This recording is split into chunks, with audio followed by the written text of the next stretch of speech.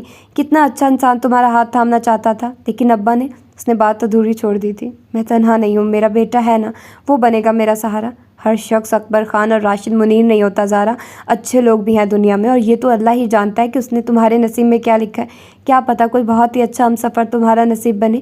وہ مجھے تسلی دے کر اور ابا کو یہ بتا کر چلا گیا کہ وہ اکبر خان سے بات کرنے اور میرا سامان لینے گاؤں جا رہا ہے۔ اماں سارا دن جائے نماز سنبھالے دعائیں مانگتی رہی، اور اکبر خان نے یہ کہہ کر مجھے طلاق دے دی تھی۔ اسے کوئی شوق نہیں ہے دودھ نہ دینے والی بھینس کو گھر پر باندھنے کی۔ یہ تو تیرے باپ نے زمین کا لالچ دے کر مجھے شادی کے لیے کہا تھا کہ اسد اللہ کی بیٹی سے تیری شادی کروا دیتا، آدھی زمین تیری آدھی میری، بینک کا پیسہ بھی آدھا آدھا۔ جب نجیب اماں کو بتا رہا تھا تو میں نے سنا تھا، تو ابا نے اس لیے میری شادی اکبر سے کی تھی۔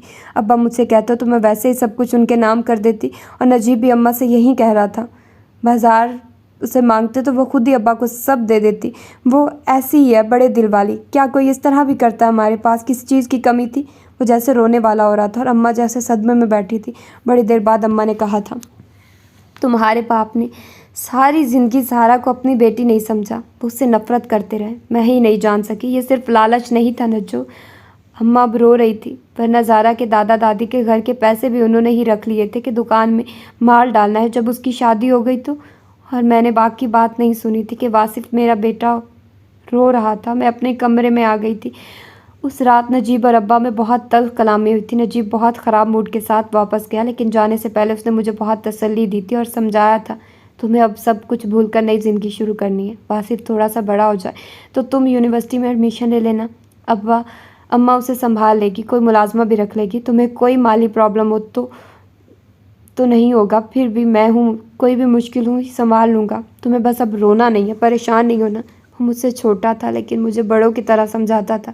سراج بابا اب بوڑھے ہو گئے تھے اور چاہتے تھے کہ زمین وغیرہ کا سب کام اب نجیب خود سنبھالے، کسے ٹھیکے پر دینی ہے، کیا کرنا ہے، لیکن ظاہر ہے یہ کام وہ نہیں کر سکتا تھا کہ کبھی کبھی تو 3 مہینے وہ نہیں آ پاتا تھا۔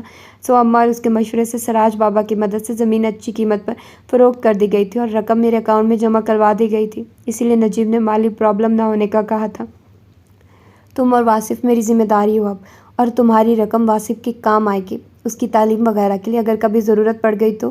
جاتے جاتے اس نے پھر مجھے واسی کے متعلق فکر نہ کرنے کی تاکید کی تھی۔ تم سمجھو واسی تمہارا نہیں میرا بیٹا ہے، کہیں اکبر خان اسے چھین کر نہ لے جائے، اسے ابا نے بتا دیا تھا واصف کا۔ میں خوف زدہ تھی، سوال ہی پیدا نہیں ہوتا وہ بھلا کیوں چھین کر لے جائے گا، اور اگر وہ عدالت گیا تب بھی اتنے چھوٹے بچے کو عدالت ماں کے ہی حوالے کرتی ہے۔ میں مطمئن ہو گئی تھی، لیکن اطمینان صرف چند دنوں کا تھا۔ اکبر نے تو میرا بیٹا نہیں چھینا تھا، لیکن ابا خود ایک روز چپکے سے اسے اٹھا کر اکبر کے حوالے کرائے اور انہیں اس پر ذرا سی بھی شرمندگی نہ تھی۔ اماں کو بخار تھا اور میں واصف کو سلا کر اماں کو دیکھنے آئی تھی اور انہوں نے میرے کمرے سے اسے اٹھا لیا۔ مجھے تو جیسے سکتہ ہو گیا تھا اور اماں چیخ چیخ کر رو رہی تھی۔ وہ گھر آئے تو اماں کو ڈانٹنے لگے، اتنا واویلا کیوں کر رہی ہو، مر نہیں گیا تمہارا نواسا، اس کا باپ لے گیا، اسے دیکھنے آیا تھا۔ میں نے کہا لے جاؤ، پہلے اسد اللہ کی بیٹی کو پالتا رہا، اب اس کے نواسے کو ہرگز نہیں پالوں گا۔ تب اماں کا اور ابا کا بہت جھگڑا ہوا۔ مجھے تو لگتا تھا جیسے میرا دل پھٹ جائے گا، وہ تو صرف 6 ماہ کا تھا، کیسے میرے بغیر رہے گا۔ میں راتوں کو اٹھ جاتی اور چیخیں مار مار کر روتی، ہر روز ابا کی منتیں کرتی، ہاتھ جوڑتی کہ انہوں نے جو کچھ لینا ہے لے لیں، بس مجھے میرا بیٹا لا دیں۔ اور وہ میرے رونے اور منتیں کرنے پر محظوظ ہوتے اور مسکراتے رہتے۔ پھر نجیب آ گیا، اماں نے اسے خط بھجوایا تھا۔ آتے ہی ابا کے ساتھ اس کی بہت لڑائی ہوئی، اس نے تھانے میں رپورٹ درج کروائی، وہ 3 بار پولیس میں اکبر کے خان کے گھر چھاپا مارا۔ نجیب خود ساتھ گیا تھا، گھر میں صرف دادی تھی۔ انہوں نے بتایا کہ وہ بچے کو لے کر گھر نہیں آئے، وہ بیمار تھی، اس لیے ان کے بھتیجے انہیں لینے آئے ہوئے تھے۔ میرا بیٹا بہت خوبصورت تھا، بالکل اپنے ماموں نجیب کی طرح، میں نے تو اسے جی بھر کر دیکھا بھی نہ تھا۔ اور نہ وہ رونے لگی، ہاجرہ بے بسی سے اسے دیکھ رہی تھی۔ وہ اس ماں کو کیا تسلی دیتی جس کا بیٹا اتنی چھوٹی سی عمر میں اس سے چھن گیا تھا۔ کوئی بھی لفظ اس دکھ کا مداوع نہیں ہو سکتا تھا، اس لیے وہ بس ہولے ہولے اس کا بازو تھپکتی رہی۔ کچھ دیر رونے کے بعد وہ خود ہی سنبھل گئی تھی۔ نجیب بہت کوشش کر رہا تھا لیکن اکبر کا کہیں پتہ نہیں چل رہا تھا۔ اس کے دوستوں اور جاننے والوں کے گھروں پر بھی چھاپے مارے گئے لیکن وہ پتہ نہیں کہاں چھپا ہوا تھا۔ نجیب کو جب بھی موقع ملتا گھر آتا، مجھے تسلی دیتا، صبر کی تلقین کرتا، لیکن مجھے صبر نہیں آتا تھا۔ اماں اور ابا میں اب اکثر جھگڑا ہونے لگا تھا۔ ابا جو پہلے کبھی مجھے مخاطب نہیں کرتے تھے، میری طرف دیکھتے نہ تھے، اب آتے جاتے باتیں سناتے، اتنی نفرت سے مجھے دیکھتے کہ مجھے لگتا کہ یہ نفرت مجھے جلا کر راکھ کر دے گی۔ چھوٹے چھوٹے کاموں کے لیے مجھے آوازیں دیتے، جوتے پالش کر دو، کپڑے استری کرو، پانی لے آؤ، 7 بار کپڑے استری کرواتے، یہ نہیں وہ کرو، اور پہلا استری شدہ جوڑا گول مول کر کے الماری میں پھینک دیتے۔ مجھے اتنا تنگ کرتے کہ میرا دل چاہتا کہ اس گھر سے کہیں چلی جاؤں یا پھر چھت سے چھلانگ لگا کر اپنی زندگی ختم کر لوں۔ اب تو کبھی کبھی مجھ پر ہاتھ بھی اٹھا دیتے تھے۔ نفرت ہے مجھے تم سے اور تمہارے باپ سے بھی۔ کئی بار انہوں نے میرے منہ پر تھوک دیا تھا، انہیں جیسے اماں کی بھی پرواہ نہیں تھی۔ اب میں اماں کی گود میں سر رکھ کر روتی، اماں جو کہ ابا تو سنڈریلا کی اماں سے بھی زیادہ ظالم ہے نا، اور جن کے ابا سوتیلے ہوں ان کے لیے تو کبھی کوئی مہربان پری نہیں آتی۔ اماں میرے بالوں میں انگلیاں پھیرتے ہوئے چپکے چپکے آنسو بہاتی اور میں سوچتی کہ یا اللہ میرے لیے بھی کسی مہربان پری کو بھیج دے جو مجھے اپنی جادو کی بگھی میں بٹھا کر میرے بیٹے کے پاس لے جائے، اور بس پھر میں اپنے بیٹے کو لے کر کہیں دور چلی جاؤں جہاں سے ابا میرے بیٹے کو چھپا کر اکبر خان کو نہ دیکھ سکے۔ زندگی کی تلخیوں سے گھبرا کر میں تخیل کی وادیوں میں پناہ لیتی تھی۔ ان دنوں زندگی بہت مشکل ہو گئی تھی آپا، اس نے تھکی تھکی بوجھل پلکیں اٹھائی۔ ابا کا رویہ اور اماں اور ابا کے جھگڑے مجھے اپنا آپ مجرم لگنے لگتا تھا۔ پہلے تو کبھی ان میں جھگڑا نہیں ہوا تھا اور اب میری وجہ سے اماں کی ان سے لڑائی ہوتی۔ اماں چاہتی تھی کہ وہ واسی کو لے آئیں، انہیں ضرور پتہ ہوگا کہ اکبر کہاں چھپا ہوا ہے۔ وہ مکر جاتے اور پھر تلخ کلامی جھگڑے میں بدل جاتی۔ ابا ادھر ادھر پڑی چیزوں کو ٹھوکر مار کر مجھے اور میرے ابا کو گالیاں دے کر غصہ نکالتے اور اماں رو کر خدا کے لیے جو مجھے کہیں لے جاؤ ورنہ میں پاگل ہو جاؤں گی۔ نجیب 2 دن کی چھٹی پر آیا تو میں نے اس کے آگے ہاتھ جوڑ دیے، مجھے سراج بابا کے گھر چھوڑا یا کہیں کسی ہاسٹل میں یہاں نہیں رہوں گی تو اماں ابا میں جھگڑا بھی نہیں ہوگا۔ نجیب نے کہا ٹھیک ہے، واپس جا کر مجھے اپنی دوست کی بہن کے کاغذات جمع کروانے، ایجوکیشن کالج میں ایڈمیشن کے لیے، تمہارے بھی کروا دوں گا، 1 سال کا کورس ہے ٹیچر ٹریننگ کا، BEd کر لو گی تو تمہارے پاس ایک ڈگری ہوگی، جب کبھی ضرورت پڑی جاب کر سکتی ہو، اور فی الحال وقتی طور پر اس ماحول سے بھی نکل جاؤ گی۔ تم سامنے نہ ہوئی تو شاید اماں ابا میں اتنے جھگڑے بھی نہ ہوں۔